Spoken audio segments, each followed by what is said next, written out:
The moment Alex's voice dripped with contempt, my heart plummeted. I stood at the bottom of the stairs in our two-story house, once a haven of love, now a stage for my humiliation. Yeah, Mom, Emma is really getting on my nerves. Alex's voice echoed down the stairs, tinged with annoyance. She thinks she's the boss just because she's the main breadwinner now. It's laughable. I gripped the banister, knuckles whitening. This wasn't the first time I felt dismissed by Alex, but hearing him belittle me to his mother Helen was a new low. I'm right. She's so full of herself lately, crackled Helen's voice through the phone speaker. You should show her she's not irreplaceable. Maybe meet someone younger, more fun. A cold laugh escaped Alex. That might just teach her a lesson. Emma's so smitten with me, she wouldn't dare leave, no matter what. Their words cut through me like shards of glass. 7 years of marriage reduced to this mockery. I was Emma, a 32-year-old marketing executive, shouldering most of our expenses since Alex quit his job. And here he was, plotting betrayal with the same nonchalance as discussing the weather. I stepped back, retreating into the shadows, my mind racing. The loving, attentive man I married had transformed into a callous stranger. But I refused to be his doormat. A fiery resolve ignited within me. I wouldn't just walk away defeated. I would make Alex regret every scornful word he had uttered. For years, I had ignored the subtle jabs, the gradual distancing, and the financial leeching. But no more. As I stood there, a plan began to take shape in my mind, a plan to reclaim my life, my dignity. I waited until Alex ended the call and came downstairs, his face morphing into a mask of faint affection as he saw me. Hey, honey, he said, planting a hollow kiss on my cheek. How was your day? His casual demeanor was a slap in the face. It was fine, Alex, I replied, my voice steady despite the storm raging inside. I just need to rest. It's been a long day. He shrugged, oblivious to the seismic shift happening right in front of him. Sure, I'll be watching the game. Don't wait up, he said as he lounged on the sofa, remote in hand. I retreated to our bedroom, but I wasn't there to cry or lament. I was strategizing my escape, my revenge. Alex had underestimated me for the last time. I picked up my phone and began to make a list of everything I needed to do to untangle my life from his. I would start tomorrow. No more being the oblivious, accommodating wife. It was time for Emma to take center stage in her own story. The days that followed were a masterclass in deception. I, Emma, kept up appearances, playing the role of the dutiful wife while plotting my departure. Alex, wrapped up in his arrogance, noticed nothing. One evening, as we sat across from each other at dinner, the silence was suffocating. He scrolled through his phone, chuckling occasionally. I pushed my food around my plate, my mind elsewhere. Alex, remember when we used to talk during dinner? I asked, a hint of nostalgia in my voice. He glanced up, eyes narrow. What's there to talk about? It's not like you're interested in my day, his dismissive tone stung. I am interested, Alex. I always have been, I replied calmly, though his words cut deep. Right, just like you're interested in my career choices, he scoffed. But I didn't let it show. I remained steadfast, determined to see my plan through to the end. I clenched my fists under the table. I supported your decision to quit your job, Alex. I just didn't expect to become the only one working. Alex laughed, a cold and harsh sound. Oh, come on, Emma. You love being the martyr, don't you? The hard-working wife supporting her lazy husband. The accusation was ludicrous, yet it revealed his twisted perception of our marriage. I never saw it that way, Alex, but I can't deny feeling alone in this relationship, I confessed. His expression hardened. Maybe you should find someone who can give you what you need. I'm clearly not enough. The words were a slap in the face, but they fueled my resolve. I was done being the victim in this twisted game. As the days passed, I began moving my personal belongings out of the house, discreetly opening a separate bank account, and redirecting my salary there. Every step was calculated. One night, as I lay in bed next to Alex, his snoring a constant reminder of our fractured union, I whispered to myself, Not for much longer. I rose early the next day, my heart heavy but determined. As I was leaving for work, Alex called out from the kitchen, his tone unusually soft. Emma, wait. Are we okay? I paused at the door, my back to him. We're fine, Alex. Just the usual stress. The lie tasted bitter on my tongue, but it was necessary. I couldn't tip him off, not when I was so close to breaking free. That day at work, I made the final arrangements, contacting a realtor and inquiring about a small apartment in a quiet part of town. A fresh start, a clean slate. I came home to find Alex sprawled on the sofa with a beer in hand.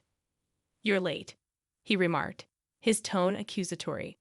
I shrugged off my coat, keeping my face neutral. Work was hectic. You know how it is, he snorted. Yeah, right, busy being the big shot at the office. I ignored the jab, heading to the kitchen to prepare dinner. As I chopped vegetables, my mind wandered to the life awaiting me. A life free from Alex's scorn and selfishness, where I was no longer invisible or insignificant. We ate dinner in silence, each bite savored as the facade crumbled. After dinner, as Alex lounged in front of the TV, I retreated to our bedroom. I lay on the bed, staring at the ceiling, the room once filled with laughter and love now feeling like a prison. But not for much longer. My plan was in motion, and there was no turning back. The next chapter of my life was about to begin, and I was ready. The days turned into weeks, each passing moment a step closer to my emancipation. My facade as the complacent wife remained flawless, even as my plans to leave Alex grew more concrete. He remained ensconced in his bubble of egotism, suspecting nothing. One Tuesday evening, I arrived home later than usual, exhausted from a demanding day at work. Alex was in the living room, a picture of leisure, absorbed in a video game. The sight irked me, a stark contrast to my own weary state. Alex, we need to talk, I said, my voice steady despite the fatigue. He paused his game, looking up with an expression of feigned concern. What's up, Emma? I took a deep breath, ready to confront him about the financial strain he had put on our marriage. I saw the credit card statement today. There's a charge of over $5,000, Alex. What did you buy? His face paled momentarily. Then he shrugged nonchalantly. Just some stuff I needed. It's not a big deal. Not a big deal?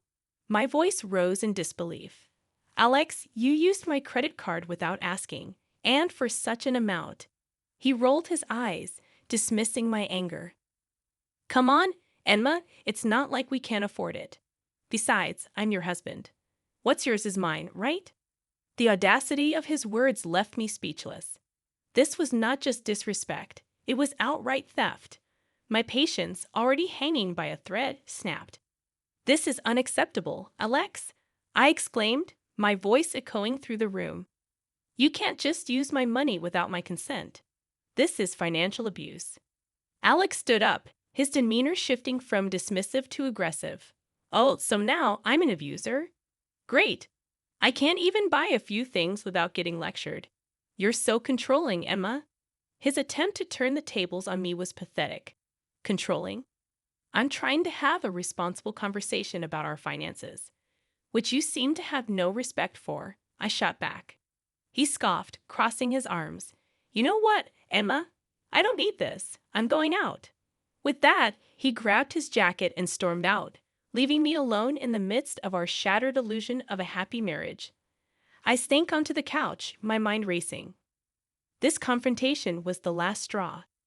Alex's complete disregard for our financial stability, combined with his entitlement and lack of remorse, solidified my decision to leave.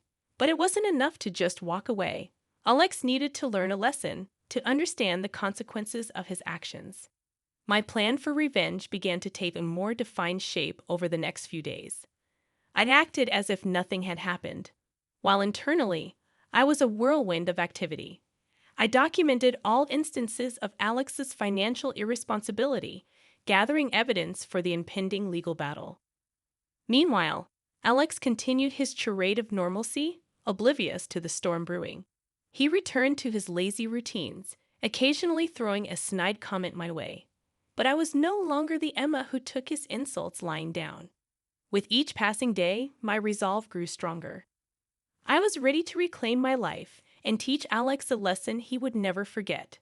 Weeks slipped by, and the facade of our marriage continued, a thin veil over the growing chasm between Alex and me. My plans, however, were solidifying, each step meticulously calculated. It was a waiting game, a game where I held all the cards.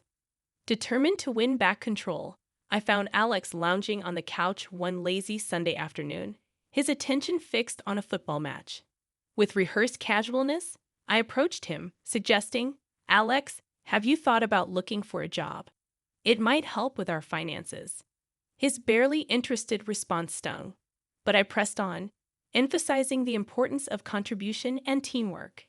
His snort and dismissive attitude pierced through, reminding me of his lack of respect for our partnership. Nodding in agreement, I hid my frustration, concealing the cold resolve brewing within me. In the following days, I engaged in silent preparations, secret meetings with a lawyer, documenting Alex's financial irresponsibility, neglect, and emotional abuse filled my time. Meanwhile, Alex remained oblivious, indulging in idle leisure, throwing occasional barbs my way, believing I was too weak to fight back. Little did he know, each jab only fueled my determination to break free from his complacency. During a dinner, as Alex's phone buzzed incessantly with plans for a night out, I feigned indifference, masking my anticipation for the opportunity ahead. As he left for his carefree evening, I sprang into action, packing my essentials and arranging for the movers to execute my escape to a new apartment, a sanctuary from the life I was leaving behind. That night, lying in our bed for the last time, I embraced a mix of fear, excitement, and relief, knowing that the quiet before the storm marked the end of an old life and the dawn of a new one. The next morning, as I prepared to confront Alex, a mix of dread and determination filled me. His late, alcohol-laden arrival, without so much as a greeting, only solidified my resolve to break free from his manipulative grasp. I sealed myself and walked into the living room where Alex was slouched, clearly hungover. "Alex, we need to talk," I said firmly, my voice cutting through the silence. He squinted at me, clearly annoyed. "What now, Emma? Can it wait? I'm exhausted." "No, it can't wait," I replied, my resolve hardening. "It's about our marriage, or what's left of it." He scoffed, rubbing his temples. "What about our marriage? You're not happy with me lounging around the house." "It's more than that, Alex," I said, my voice steady despite the storm inside. "It's about respect, partnership, and trust, all of which have been absent for too long." Alex sat up, a smirk forming on his face. "Oh, here we go, the great Emma, always so perfect and judgmental. What's your point?" I took a deep breath, bracing myself for the truth I was about to unleash. "My point, Alex, is that I'm done. I'm leaving you." His expression shifted from disdain to disbelief. "Leaving me? You're joking, right?" I shook my head, a sense of liberation washing over me. "No joke, Alex. I can't live like this anymore. I refuse to be treated as an afterthought, a bank account for your whims." Alex's face turned a mix of anger and wounded pride. "You can't leave me, Emma. You think you can do better? You think you'll find someone who will put up with your controlling ways." His words were a desperate attempt to regain control, but they fell flat. "It's not about finding someone else, Alex. It's about finding myself, something I'd lost the day I started letting you walk all over me." He stood up, towering over me, his voice laced with venom. "Fine, leave. See if I care. You'll come crawling back, you'll see." I met his gaze, my own eyes unwavering. "I won't be crawling back, Alex. This is goodbye." I turned and walked away, leaving him standing in stunned silence. My heart raced with a cocktail of emotions: fear, relief, exhilaration. I was finally taking control of my life. The movers arrived, and I supervised the removal of my belongings, each item a piece of the new life I was building. Alex watched from the doorway, his face a mask of shock and resentment. As the last box was loaded into the van, I turned to face him one last time. Goodbye, Alex. I wish you all the best. His eyes burned with a mix of anger and disbelief, but he said nothing.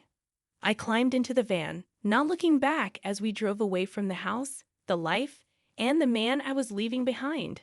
The sense of freedom was overwhelming. I was embarking on a new journey, one where I was the author of my own story. As the van pulled up to my new apartment, a small, modest space filled with potential, I stepped out into my new world. A world where I was no longer Emma, the neglected wife, but Emma, the woman who reclaimed her life. Settling into my new apartment felt like taking a deep breath after being submerged underwater for too long. The freedom was exhilarating, yet the looming confrontation with Alex cast a shadow over my newfound independence. Several days passed in a blur of adjustment and anticipation, and then the inevitable happened. Alex's number flashed on my phone. I sealed myself and answered. Emma, where the hell are you? You think you can just leave like that? His voice was a mix of rage and disbelief. I already told you, Alex, I replied calmly. I'm done. Our marriage is over. He couldn't accept it. You can't just decide that on your own. You're my wife. His anger was palpable. Was your wife, Alex? I corrected him firmly. And yes, I can decide. I won't be a part of a marriage where I'm disrespected and used, I countered, my voice firm. There was a pause, and I could almost hear the cogs turning in his head. You'll come back. You need me, he asserted. I couldn't help but laugh, genuine amusement coloring the sound. Need you, Alex? I've been the one carrying us for years. I don't need you. It's the other way around. His voice cracked with a mixture of fury and desperation. You can't do this to me, Emma. What about our finances, the house? You can't just leave me with nothing. I retorted firmly. That's not my concern anymore, Alex. You should have thought about that before treating me the way you did. The satisfaction of finally speaking my mind was liberating. There was silence on the other end, and then he hung up. I stared at the phone, a sense of finality washing over me. I had closed the chapter on Alex, but I knew this wasn't the end. There would be legal battles ahead, but I was ready for them. I was fighting for myself now. The following weeks were a whirlwind of legal consultations and paperwork. I filed for divorce, citing Alex's financial irresponsibility and emotional neglect. He responded with a barrage of angry calls and messages, each one more desperate and vindictive than the last. You'll regret this, Emma. You can't just throw me out like garbage. He yelled during one particularly heated call. I remained unmoved. I'm not throwing you out, Alex. I'm setting myself free. And as for regret, I'd only regret not doing this sooner. As the legal proceedings progressed, Alex's true colors shone brighter than ever. He tried to manipulate the situation, paint himself as the victim, but the evidence against him was overwhelming.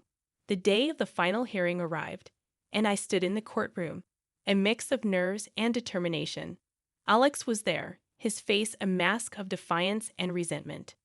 The judge reviewed our case, the documentation of Alex's financial abuse, and my testimony of our marriage's breakdown. The verdict was swift and in my favor. I was granted a divorce and a fair settlement. Alex's face contorted with rage as the judge announced the decision. His protests fell on deaf ears. The decision was final.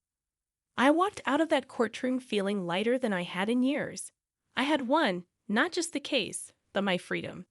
As I started my car and drove away from the courthouse, I didn't look back. Alex was a part of my past now, a reminder of what I had overcome. Ahead of me lay a road of possibilities, a future where I was in control. A sense of peace settled over me. The battle was over, and I had emerged victorious. The days following the divorce were a mix of relief and rebuilding.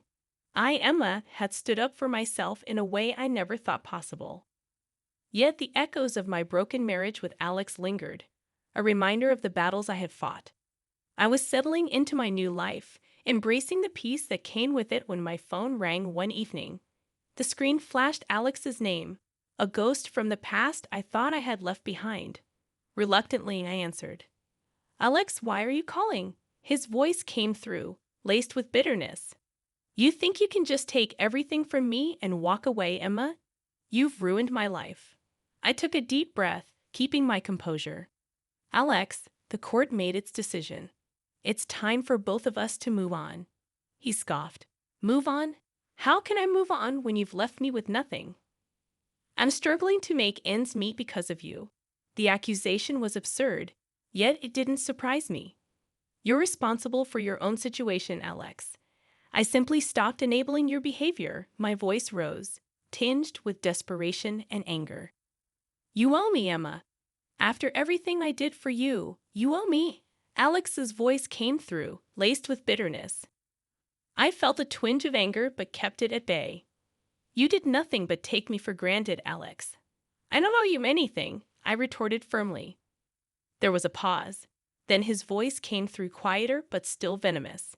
You'll pay for this, Emma. You haven't seen the last of me. I ended the call, a sense of unease settling over me. Alex's threats were likely empty, but they were a reminder of the man I had once loved, now a stranger consumed by bitterness. The weeks passed, and I threw myself into my work, finding solace in the routine. My colleagues noticed the change in me, the newfound confidence and determination. I was promoted, a recognition of my hard work and resilience. But as I climbed the corporate ladder, Alex's shadow loomed. He started a smear campaign, spreading lies and rumors about me to our mutual acquaintances. I heard whispers of his accusations, painting me as the heartless ex-wife who had stripped him of everything. I confronted these challenges head-on, refusing to let Alex's pettiness derail my progress. I had fought too hard to reclaim my life to let his bitterness taint it. One afternoon, I received a call from a mutual friend, hesitantly relaying a message from Alex. He was struggling financially, facing eviction, and in a moment of desperation, he reached out to me. I listened, a mix of pity and resolve in my heart. Tell Alex I wish him well, but his choices are his own. I can't help him, I said as I hung up. I realized how far I had come. The old Emma might have rushed to Alex's aid, but I was no longer that person. I had learned the hard way that you can't help someone who refuses to help themselves. I continued to build my life, finding joy in the little things. I reconnected with old friends, explored new hobbies, and started dating again. Life was moving forward, and I was at the helm. Alex's attempts to drag me down continued, but they no longer held power over me. I had risen from the ashes of our marriage, stronger and more determined than ever. As I sat in my apartment one evening, reflecting on my journey, I felt a sense of peace. I had faced my demons, fought my battles, and emerged victorious. The future was bright, and for the first time in a long time, I was genuinely excited for what lay ahead. Life had a way of settling into a new rhythm, and mine was no different. The scars of my past with Alex were there, but they no longer defined me. I was Emma, reborn from the ashes of a life I had left behind. My promotion at work had brought new challenges and opportunities. I thrived in the environment, my confidence bolstering with each successful project. My social life, too, had taken a positive turn. I met new people, some of whom became close friends, and even started dating again. Life was good, but the shadow of Alex still lingered at the edge of my newfound happiness. One evening, while having dinner with a friend, my phone buzzed. It was a message from a number I didn't recognize. Hesitantly, I opened it. It was from Alex. Emma, I need your help. Please. The words were simple, but they carried the weight of our shared history. I showed the message to my friend, who looked at me with concern. You don't owe him anything, Emma. Remember that, she said. I knew she was right. I had moved on, but it seemed Alex was still stuck in the past. I didn't reply to the message. Instead, I blocked the number and tried to focus on the present. The next day, I heard the news. Alex had hit rock bottom. He had lost his home, his friends, and was struggling to find work. Part of me felt pity for him, but another part knew this was the result of his own actions. I continued with my life, the memory of Alex fading into the background. My days were filled with work, friends, and the occasional date. Life was moving forward, and I was content. A few weeks later, I bumped into a mutual acquaintance who had kept in touch with Alex. "He's not doing well, Emma," she said, her expression somber. "He's lost everything. He's even talking about leaving town." I listened, feeling a strange mix of emotions. Alex had been a significant part of my life, but he had also been the source of much pain. His downfall was his own doing, a result of his choices and actions. "He made his bed," I replied, trying to keep my voice neutral. "I hope he finds what he's looking for." As I walked away, I realized that Alex's downfall was his own karma. He had chosen his path, and now he was facing the consequences. It was a harsh reality, but it was not mine to bear. Months passed, and life continued. I read snippets of Alex's situation now and then, but they no longer affected me. I had moved on, building a life that was mine and mine alone. One day, as I sat in my office looking out at the city skyline, I reflected on my journey.